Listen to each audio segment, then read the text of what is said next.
Pulang-pulang saya dapat amplop, kan enak pula. Di sini nggak ada amplop. Nggak ada ya. Jadi nanti lukat ya. Aduh ya Allah, kebiasaan bercanda.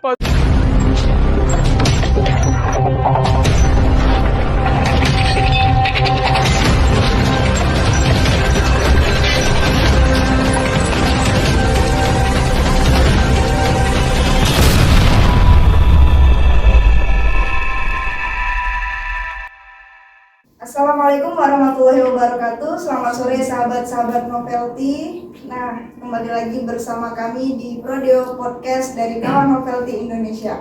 Dan sekarang saya sedang bersama dengan Bang Niko, Bang Jufri dan juga Bang Alvis yang di sini merupakan teman-teman sharing juga lah di Prodeo Podcast ini, dan mereka juga merupakan akademisi dan juga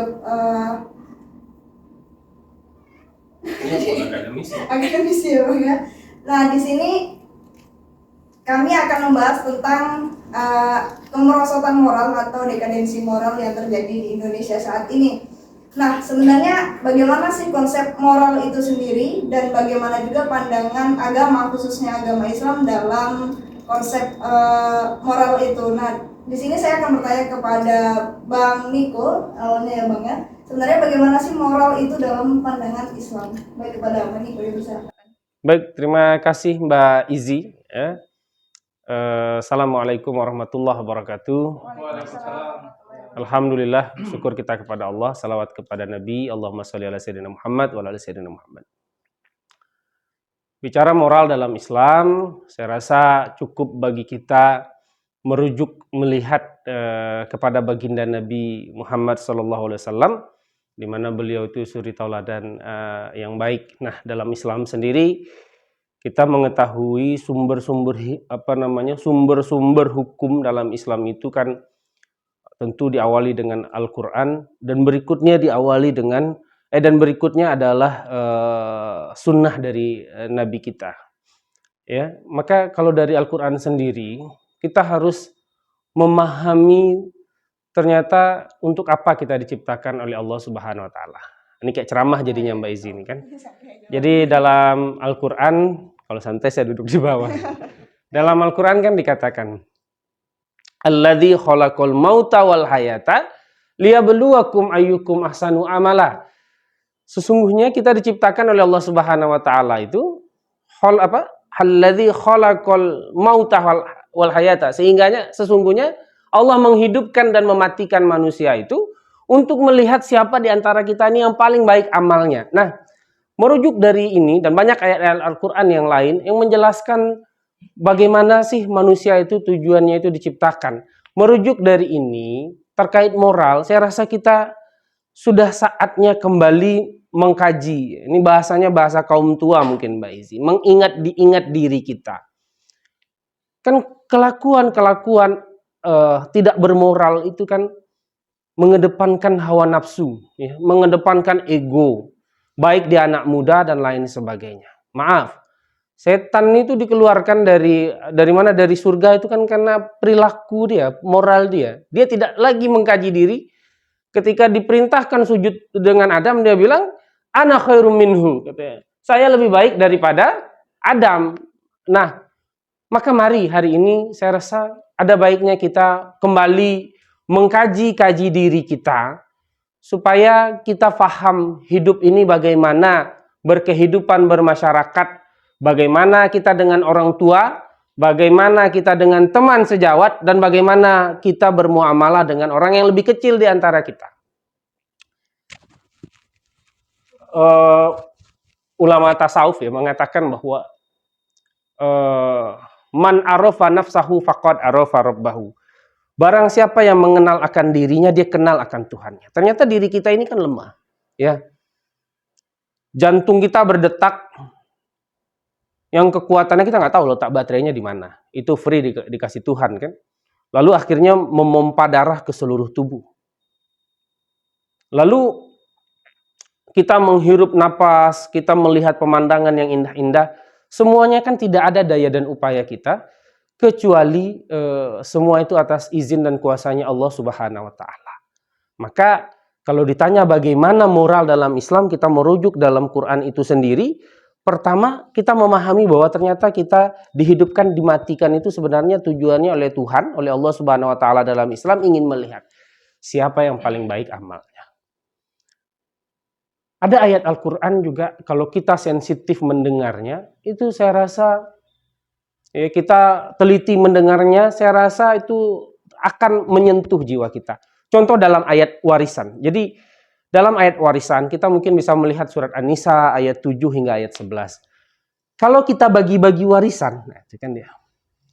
Lalu ada orang lain yang hadir di hadapan kita, tapi dia tidak bagian dari ahli waris, ya. Dalam Al-Quran, kalau kau mau kasih itu orang yang bukan ahli waris, kasihlah dia. Tapi kan dalam fikih tidak boleh melebihi sepertiga. Tapi bahasa Al-Quran apa? Setelah kau kasih, ucapkanlah perkataan yang baik. Artinya ini moral diajarkan Quran. Saya tersentuh kalau kita memang mau merenungi itu. Kenapa? Dia itu bukan siapa-siapa, bukan ahli waris. Nggak ada kepentingannya hadir saat kita bagi-bagi warisan. Tapi Quran sensitif. Itu orang lihat kita bagi-bagi duit, bagi-bagi harta, pasti dia mau. Kata Quran, bagi. Tapi bagi itu sampaikan dengan perkataan yang baik nih. Saya berikan, ikhlas, sudah selesai. Sampai sejauh itu moral itu. Iya, sampai sensitif itu gitu. Jangan sampai udah bagi ngasih orang duit, oh lu nyusahin aja gitu kan. Pulang-pulang, duit memang dikasih, dia memang menerima. Tapi kan secara moral, sensitivitasnya itu, hatinya itu tentu pasti terluka. Lalu tidaklah kita menjadikan Nabi, ini dari segi sunnah. Nabi kan suri tauladan yang baik. Ya. Saya tidak perlu berbicara moral secara spesifik ini dan begitu, tapi secara intinya itu tadi Quran, Nabi pernah perang, ya, dalam peperangan itu kalau nggak salah perang Uhud, ya, itu Nabi pernah berdarah, patah giginya. Ini kalau ada nanti kita perang nggak berdarah, saya nggak mau ke sana ya, kita teruskan. Jadi Nabi ini di perang Uhud berdarah dia, Bu Izi. Berdarah, malaikat emosi. Bayangkanlah, malaikat yang diciptakan tanpa hawa nafsu emosi juga nengok Nabi diperlakukan seperti itu. Kata malaikat, itu kalau darahmu wahai Rasul sampai menetes ke bumi, tak balikkan itu bumi itu musuh yang bawah, ya. Artinya tempat musuh itu berdiri, yang bawah itu ke atas, yang atas itu ke bawah, dibalikkan buminya. Kalau sampai darahmu menetes. Apa akhlak Rasul? Rasul akhirnya menampung. Ya. Menampung darahnya itu supaya tidak menetes. Dilap terus. Usai perang sahabat tanya, wahai Rasul, saat engkau berdarah dalam perang Uhud, kenapa kau tampung tetesan-tetesan darahmu, wahai Rasul? Kata Nabi, dia bilang begitu. Malaikat, saya dengar malaikat ngomong begitu. Nah, saya tidak ingin gara-gara saya mungkin seperti itu ya, dibalikkan, dihukum itu orang. Mungkin diantara orang itu suatu saat ada yang beriman. Begitu akhlak Nabi.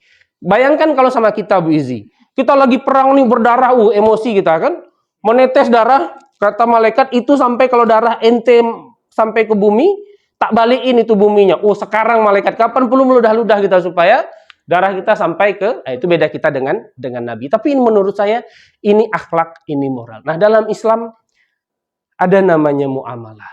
Ya. Bagaimana hubungan manusia dengan manusia, atau mungkin dikenal hablum minan nas. Ya. Kita nggak usah terlalu terlalu jauh-jauh berbicara. Hari ini ibda bin nafsi. Kita mulai dari diri kita. Kita udah bermoral belum dalam konteks akhlakul karimah yang baik? Ngomong kita udah baik belum sama temen? Jangan-jangan masih ngomong carut-marut kan gitu. Kalau minjem uang, bayar nggak? Gitu kan? Ini sensitif ini Bu Izi. Banyak orang minjam, ya ini yang minjam uang sama saya belum bayar, ini tolong dibayar. Ya kan? Nah itu kan kecil ya kan? Lalu ngomong sama orang tua. Saya didikan dari pendidikan dan didikan orang tua, kita jangankan ngomong hei. Kalau dalam Al-Quran itu kan ngomong saja tidak boleh. Wala taqul lahuma ufin gitu ya. Nah, dalam keluarga saya tradisi bahkan mengatakan elu, saya besar dulu di Pulau Jawa, di Betawi ya. Ngomong elu sama abang saya kena marah. Ngomong gua sama diri kalau di rumah itu kena marah. Kenapa? Karena ada tradisi di rumah itu ngomongnya sebut nama. sama abang panggil nama. Ya, jadi itu kan etika. Nah, bagaimana kita bermuamalah, berhubungan dengan manusia, bagaimana kita dengan orang yang lebih tua, dengan orang tua kita, ngomongnya itu baik-baik, ya. Bahkan kalau kita juga diajarkan waktu kecil, lewat aja depan orang tua itu harus agak merunduk. Saya rasa ini semua kebudayaan, baik dari segi aturan agama dan kebudayaan kita Indonesia sebenarnya sudah selesai. Cuman, maukah kita menghidupkan, menyadari, mempelajari aturan agama itu kembali dalam bermuamalah dan menghidupkan kembali kebudayaan kita di Indonesia ini? Saya rasa semua juga udah tahu menyebut diri dengan nama itu baik gitu kan. Kalau numpang lewat itu kita menundukkan, saya rasa semua sudah tahu, tapi kita kadang melupakan itu sehingga tidak menjadi budaya bagi kita. Ingat, kita yang lahir tahun mungkin 80-an, 90-an masih tahu tradisi itu. Tapi kan kita nggak tahu anak cucu kita. Karena kita udah nggak membudayakan ini. Ya. Mana tahu mereka udah nggak ngerti bagaimana tata cara lewat, cara ngomong yang baik. Karena dia tahu game online dan lain sebagainya.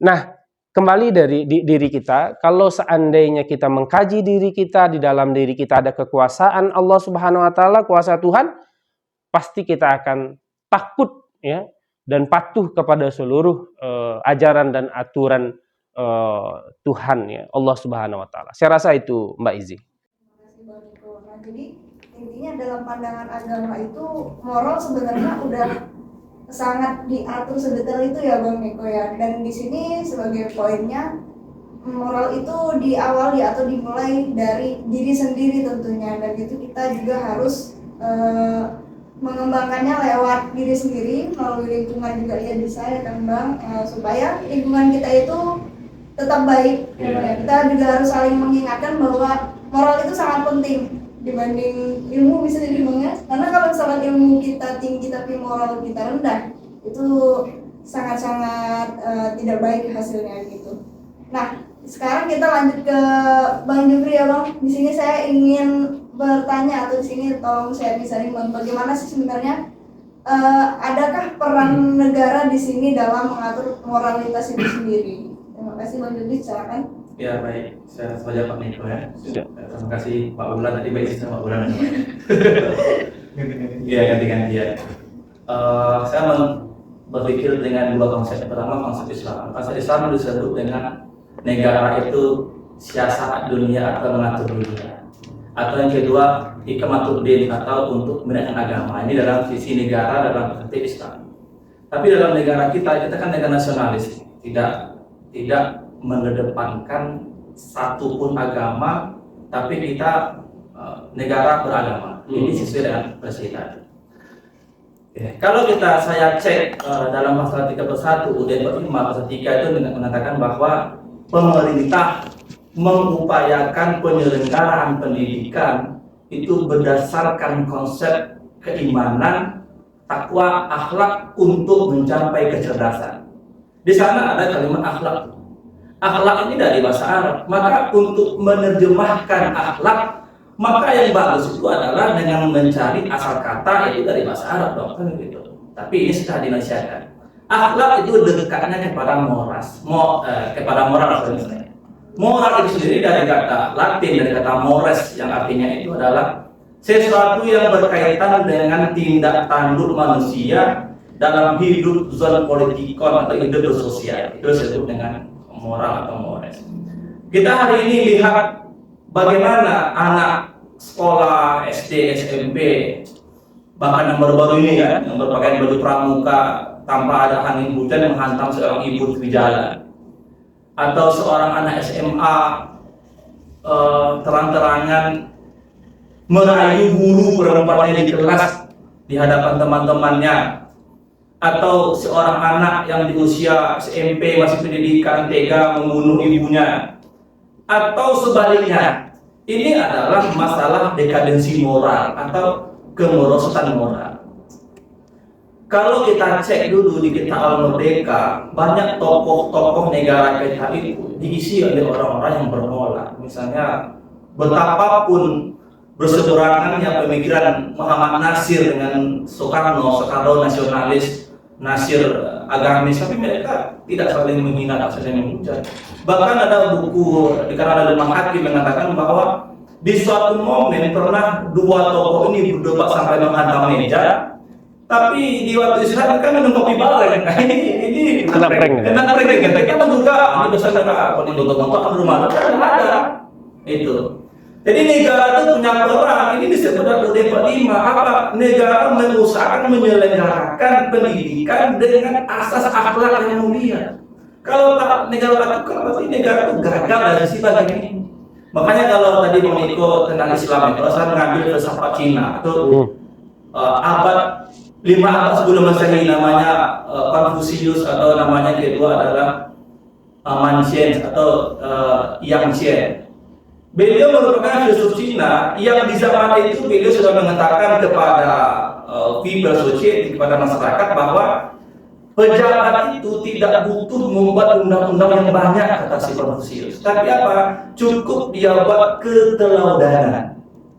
Jadi bagi Confucius di zaman dulu dia itu sudah menduga pejabat itu harus semakin banyak hukum, semakin amburadul, tapi cukup praktekkan kejujuran, kata si Confucius, maka negara itu akan aman.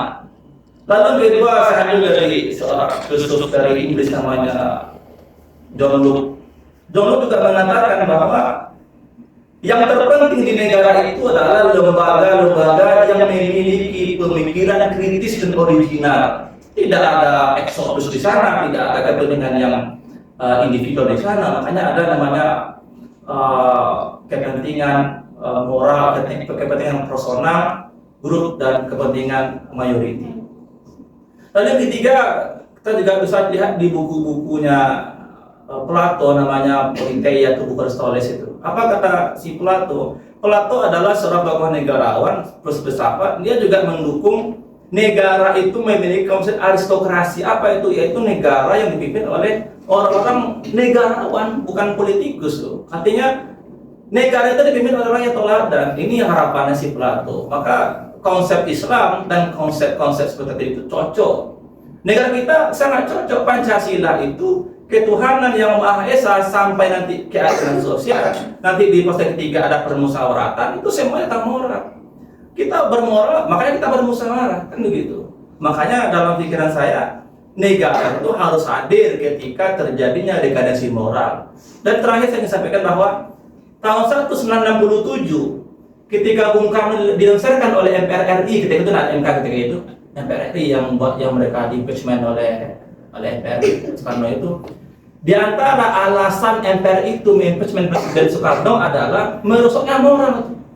Misalnya Nasakom dianggap gagal, lalu banyak pembunuhan, terjadi hiruk pikuk, kisruh, ini dianggap moral. Makanya di zaman 67 itu Soekarno bisa dilengsarkan dengan alasan moral yang turun. Maka tahun 2023 ini saya kira mungkin ya bisa kita anggap begitu. Kenapa? Melanggar konstitusi itu lebih kuat ketimbang melanggar undang-undang tuh. Gitu ya. Impactnya moral turun, presiden bisa turun. Gitu. Nih kita duga.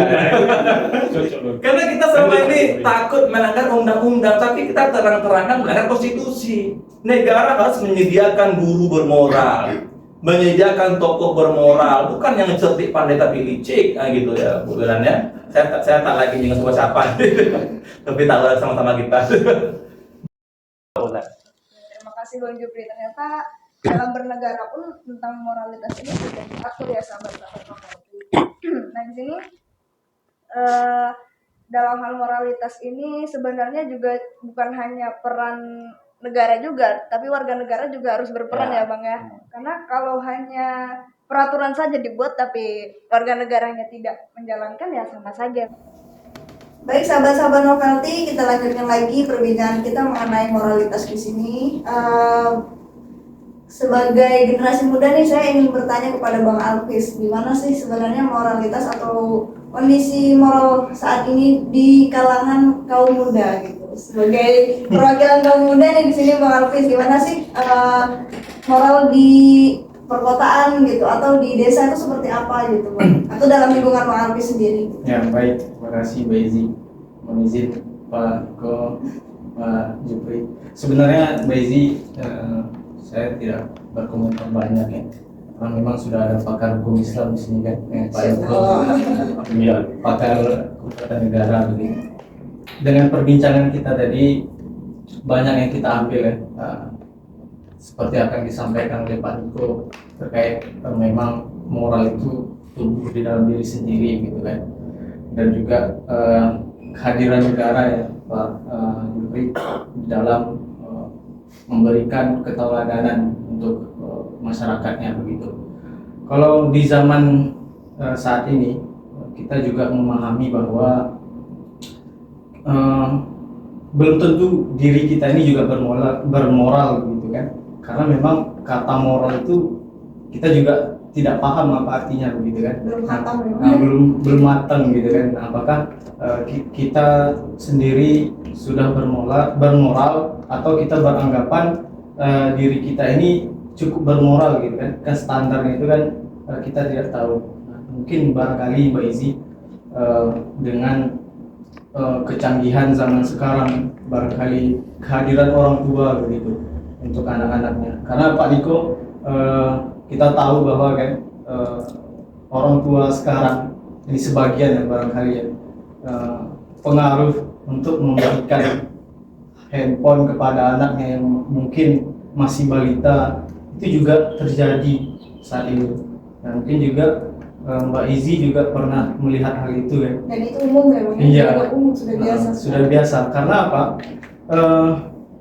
Karena orang tua itu menganggap bahwa ketika anak itu menangis, dengan memberikan HP itu saja dia sudah tenang. Tapi akibatnya gitu ya Pak, untuk anak itu ketika dia minta HP dan orang tua itu tidak mau memberi, dan dia akan menangis gitu, karena ada efek ketagihan dalam handphone itu sendiri begitu kan. Itu yang barangkali apa ya, poin saya pada diskusi hari ini, kenapa zaman Gen Z ya. Mungkin kalau di zaman saya dulu ketika SD kita sudah ini ya, mandi sungai, kalau di kampung bermain bersama. Kalau zaman sekarang kan sudah tidak, sudah berbeda. Teknologi udah canggih. Nah, itu yang mungkin perlu kita bahas juga di diskusi kali ini. Nah, apa yang menjadi standarisasi orang tersebut dikatakan bermoral, dan apa juga apa ya, antisipasi terhadap kemerosotan moral itu yang bisa diberikan kepada orang banyak, ataukah semacam edukasi kepada orang-orang tua yang dulu kan kita juga tahu ya bahwa didikan orang tua zaman dulu itu kan berbeda ya kan. Ketika kita bandingkan dengan zaman sekarang, itu barangkali kita dipukul. Dipukul ya. Aja ya Bang ya, kalau sekarang ada kekerasan. balas pukul. Balas pukul bisa Bang, terus dilaporkan juga ya gitu. Nah itu barangkali pendapat ataupun pengalaman saya selama menjalani hidup. Berarti di sini. Hidup berarti ya. Hidup. Ya betul ya, saya menjalani hidup. Berarti poinnya di sini teknologi juga berperan terhadap moralitas itu sendiri ya Bang ya, terutama handphone atau gadget yang sering kita gunakan saat ini. Dan ya tidak dipungkiri juga kita yang sudah melewati usia anak-anak juga terpaku dengan gadget itu sendiri ya Bang ya.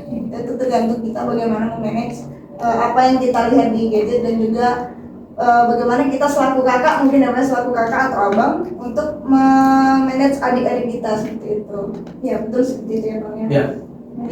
Ada pertanyaan menarik dari Bang Agus tadi Bang, bagaimana sih sebetulnya standarisasi Iya, orang yang dikatakan bermoral itu. Orang bermoral seperti apa sih? Iya. Gitu.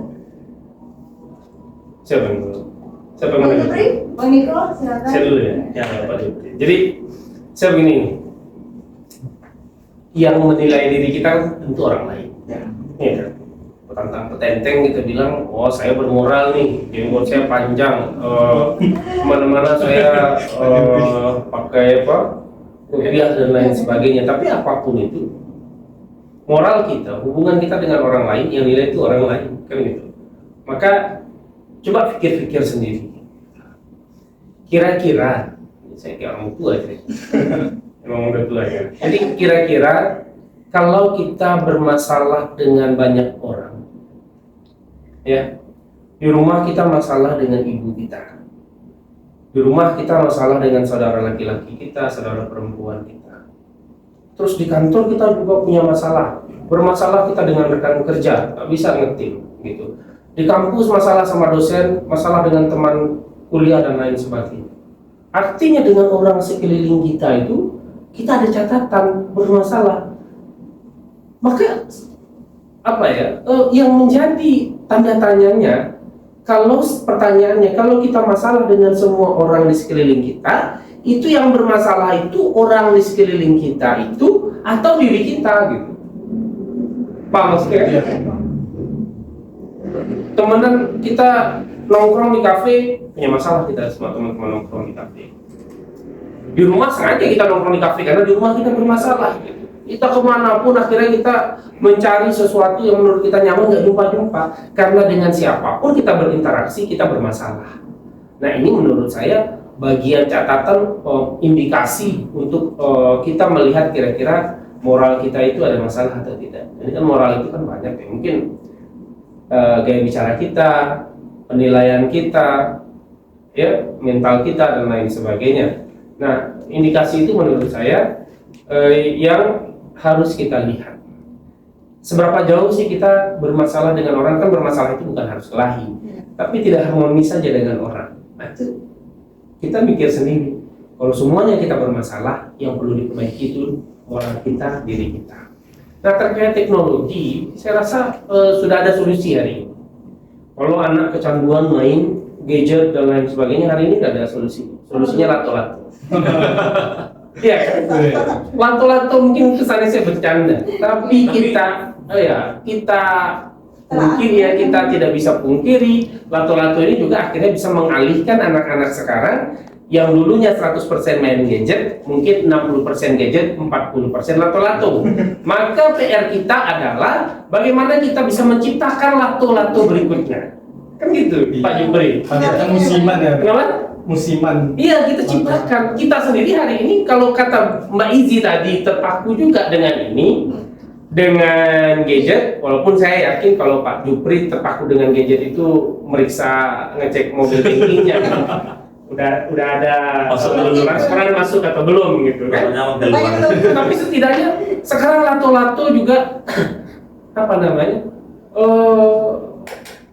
mempengaruhi seluruh kalangan. Anak-anak main lato-lato, mungkin kita juga main lato. Saya belajar main lato-lato, tapi sudah terasa enak juga. Udah pandai ya? Udah pandai. Lumayan.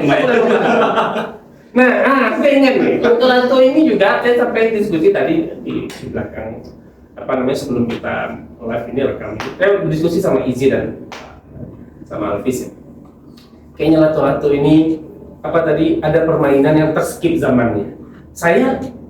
Rasanya saya juga waktu kecil itu banyak permainan, tapi lato-lato nggak ada. Entah saya yang ketinggalan, entah bagaimana. Tapi ketika lato-lato itu dibawa pulang kampung, kebetulan ibu mertua saya tahu main lato-lato. Bapak mertua saya itu tahu kalau itu lato-lato. Artinya mungkin lato-lato itu permainan zaman dulu. Zaman saya nggak ada, sekarang muncul lagi. Nah dengan munculnya lato-lato hari ini, kita bersyukur mengalihkan gadget. Dulu saya waktu kecil Pak Jupri, kita ada main kalau dulu namanya mungkin beda ini ya. Main petok lele itu Tahu. ya kan, petok lele main kalau kita tonggak dingin di sini kan, petak umpet kalau dulu. Artinya banyak buka toko, wah banyak permainan cabut ubi, kita berbaris semua, terus yang jaga mencabut kita satu-satu, baju robek ketarik, itu seru dan ceritanya itu sampai kita tua. Nah saya rasa untuk mengalihkan kita, ya teknologi tidak mungkin kita tinggalkan, nggak mungkin itu anti teknologi kita rugi ya. Memang sudah zamannya. Sudah zamannya, apalagi Bu Izi ini kalau dilihat nih wajah-wajah iPhone gitu kan. Kalau kayak kami ini masih nah ini tidak bisa kita tinggalkan, tapi kita harus memikirkan alternatif lain yang mudah-mudahan saya mengajak kita kembali lagi kepada pola-pola konservatif tidak bisa kita tinggalkan. Bagaimana kita kembali belajar berguru baik di MDA, di apa untuk diajarkan akhlak dan lain sebagainya, yang itu secara tidak langsung kita dapatkan, kita tiru dari guru-guru kita.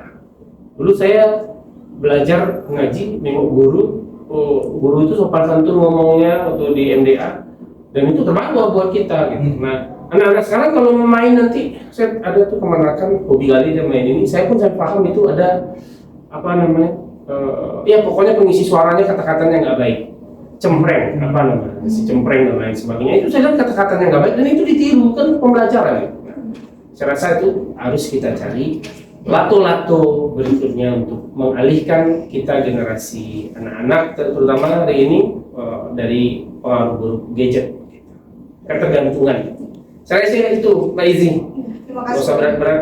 Udah tahu. Dari Bang Jupri gimana nih? Ya, ini menariknya fenomena gadget, handphone, teknologi itu mempengaruhi moral kita. Saya ingin ini saya kiaskan. Dulu saya tinggal di asrama lebih kurang 6 tahun.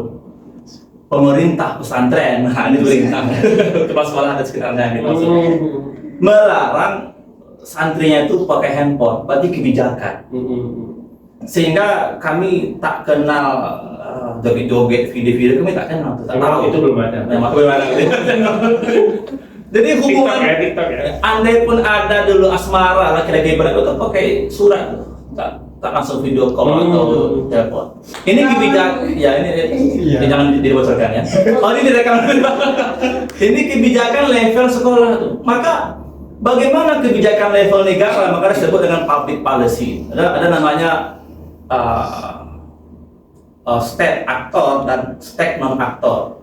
Kalau public policy state actor ini indikasinya adalah kebijakan dilakukan oleh pejabat negara, misal kementerian dalam hal Kementerian Komunikasi. Kementerian Komunikasi bisa saja membuat kebijakan bahwa suatu aplikasi yang dianggap mampu menurunkan moral tak boleh masuk di data kita. Jadi ada kebijakan dari state actor. Atau yang kedua, Menteri Komunikasi jam 10 malam media komunikasi televisi Indonesia tidak lagi boleh menyiarkan film-film yang berbau pornografi. Ini kebijakan. Makanya kalau mengharapkan sadarnya personal tanpa kebijakan dari negara itu sulit. Itu yang pertama. Yang kedua adalah kebijakan dari non-state actor atau unofficial participant, yaitu kebijakan yang muncul karena didorong oleh masyarakat secara umum karena itu buruk. Misalnya masyarakat Melayu nih, kita di Riau nih. Orang Melayu kalau nampak laki-laki perempuan pakai celana pendek di muka umum dia malu. Kan begitu. Ini kita bukan Hawaii bro, kita bukan California. Maka karena dorongan masyarakat, orang Melayu khususnya di Pekanbaru ini melaporkan kepada gubernur sebagai pejabat, maka pejabat gubernur membuat peraturan provinsi dilarang pemuda-pemudi di tanah Melayu menggunakan pakaian yang dapat mengumbar aurat. Ini kebijakan. Makanya moralitas itu harus didukung oleh kebijakan, baik itu teknologi ataupun kebudayaan.